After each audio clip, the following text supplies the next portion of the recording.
I was hosting a Queen's alumni event, and I was having a random conversation with a person around healthcare in the Kingston area. And she was a public relations writer that I engaged to work with me at this event. And so after she listened to me for a while, she said, there's a new initiative at the hospital, and I think you need to be a part of that. I think you should talk to Daryl Bell. And at this point in my life, I'm looking for ways where I can contribute in methods pro bono that I think are going to make a real difference. And healthcare is something that, one, I've been a benefactor of, and two, I have a real vested interest in. So I thought, okay, I'm going to contact Daryl. I'm going to see, what is this? What's going on? And do I think it's legitimate? Because I think the concern always is that there is a lot of window dressing. There's a lot of flavor of the month. If I'm going to take my personal time and I'm going to commit it to something, I want to make sure that this is a very real endeavor. So after meeting with Daryl in my first meeting, I have to say it was a powerful meeting. All of the people who serve as advisors have very personal reasons for being participants. Most of them are quite moving. But I think we're all working for one outcome, and that is the improvement of healthcare. So it doesn't matter what perspective you bring to the table, we will all want that whoever arrives at KGH after us to have a better experience and outcome than we personally had. As a patient at the hospital in 1997, I was having routine surgery, and on the day of admission, on the day I was due to be released, I knew that something was dramatically wrong, but I couldn't exactly figure out what. And I actually said, I'm really not well. I don't know about going home. And, it was, oh, you'll be fine. Maybe you're just nervous, whatever. So I went home. And after 4 hours at home, I had a nurse at my home. My husband had engaged. And she said to my husband, you really do have to take her back to the hospital. And that was kind of the last thing that I really wanted to have happen. And it had happened that I had contacted C. difficile while I was a patient. And so I was readmitted and I was put into isolation. And that was sort of my journey or spiral downward. There were a variety of different things that happened during that time. One of them being, besides being profoundly sick, they were curious about my hemoglobin, so they were trying to get an ultrasound, and so they took me down to have an ultrasound done, and the two people in that unit were both scheduled to leave at that point, and they started fighting over who would have to stay to do that particular diagnostic test.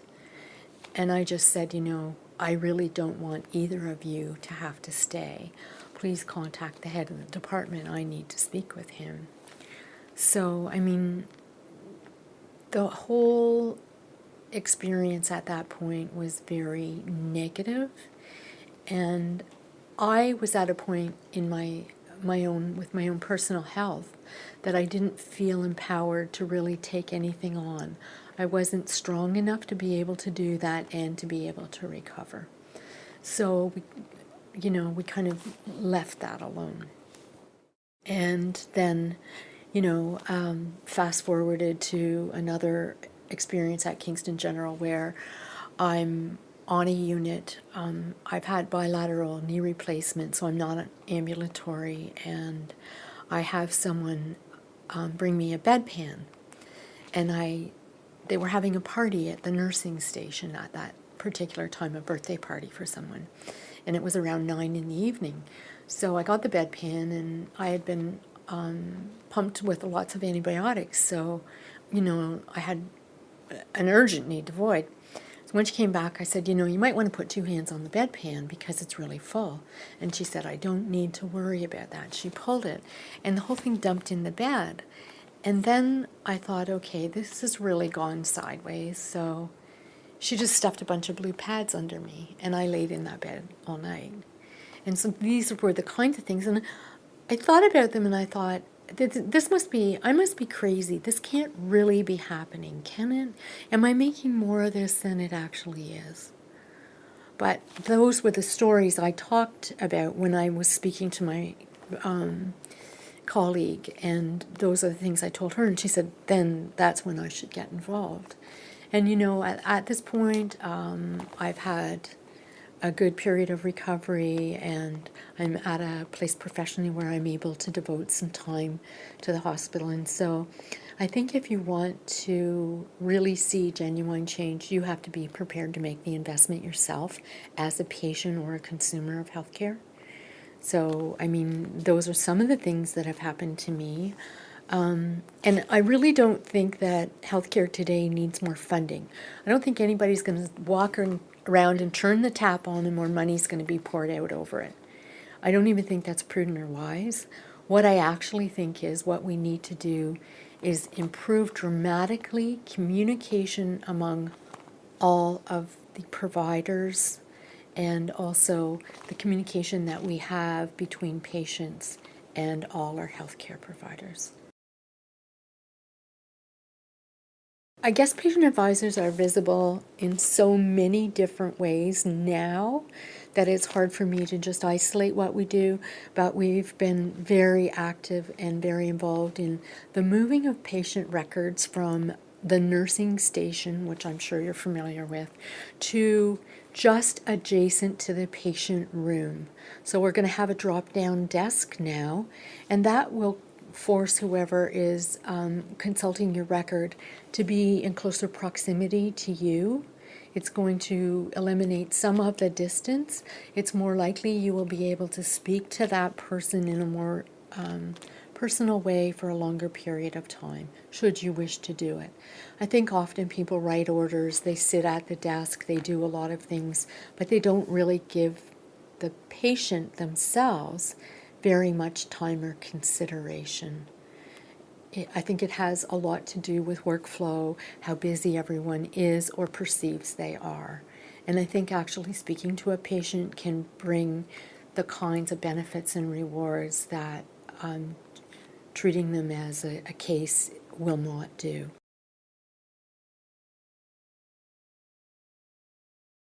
Some of us sit on boards, some of us sit on committees, some of us make recommendations. I was involved in a group that was problem solving to figure out how to get the incidence of safe reporting to a higher level. And because of my interest in occupational health and safety at work, I was really discouraged that it wasn't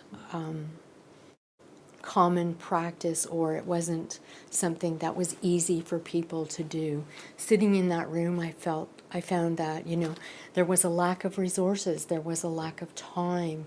People didn't get feedback quickly enough to realize that reporting, they were making a difference, and especially in the area of patient safety and in workplace safety.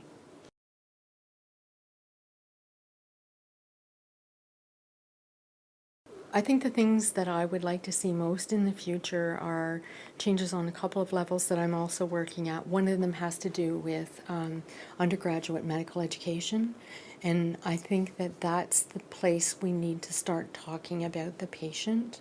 We talk about technology, we talk about pharmacology, we talk about a variety of different aspects to healthcare, but we need to talk about the patient as the recipient of care and as a human being. For some reason, we've taken the humanity out of healthcare. And so for me, if I feel at the end of, and this is not an initiative that will ever end. This should always be evergreen. People should constantly be revisiting every single thing we do. Healthcare is changing so dramatically and so quickly that we can't be complacent. Being complacent and maintaining the status quo or letting things stagnate is where we will fail. Having a failure when you're attempting to make change is a courageous way to proceed, and I think it takes a very strong individual to say, we tried this was a good initiative, but for these reasons it failed. What are the lessons that we're going to take away?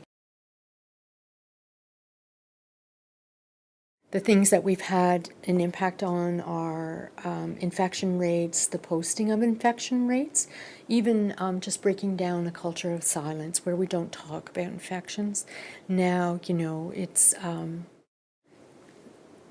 it's so much more important that we are all aware so that we can take the appropriate precautions not to spread infection throughout the hospitals or to take it into the communities. So I think we've had an impact on the whole initiative around hand washing and reporting. And certainly we have such an improved patient guide. Our patient guide was definitely not in the 2000 era. It had been developed a very long time ago. It wasn't reflective of our community, actually. And for me, it was also not available in different formats. It was really important to me to know that someone who didn't have sight would be able to access that guide, and that's still something I'm pushing on. I think that some people are surprised to know that there are patient advisors. It's not what past practice would have been. And so I think, for them, I have only had them respond in a positive and very genuine manner because they realize that all of us have been where they are or are about to be, and that we're dedicating our own time and resources in improving healthcare for our entire community, not for ourselves, but for everyone. And I think that beyond the improvement of care, I would also like to think that we're improving the workplace so that some of the suggestions that come forward will improve working conditions for everyone in the hospital. And I think when you're doing that the people that provide care provide it at a higher level. And that brings about a quality of hospital environment that is so much more satisfying from the patient viewpoint. I personally do not sit in on staff interviews. I do have 10 other functions, but that's not one of mine. But with a graduate degree in human resources and labor relations, I can say that I think with some authority that having a patient at the table when hiring is happening with an authentic voice is probably groundbreaking. I would say that that is a very unexpected opportunity. And I think that that voice is an indicator of the level of innovation that's possible when a patient contribution is very highly valued and respectfully considered. So I think that senior management have tremendous courage to support that kind of innovation.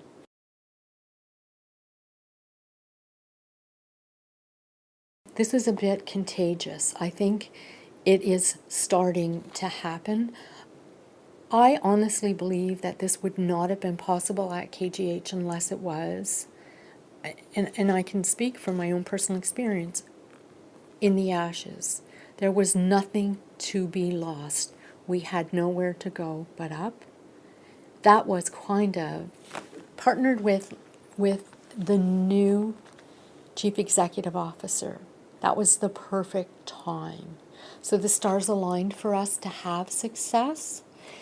And it depends on the life cycle of the hospital, the administrators, as to, I think, how easy or difficult this will be. I think it's newer here in Canada, in Ontario, than it is in the United States. And I think that slowly people are starting to see that with diminishing resources, increasing demands, they have to find new ways of making the system work for the people who actually fund it and expect care from it. For me, one of the key things is that, every new innovation constantly will have to be revisited. This project is ongoing, as I've said. It's what I would call evergreen, if it was a collective agreement, always open, so that at any point in time, if something appears not to be working by either an empirical indicator or, anecdotal evidence, that you stop and think about what you're doing, why you're doing it, and where the problem lies.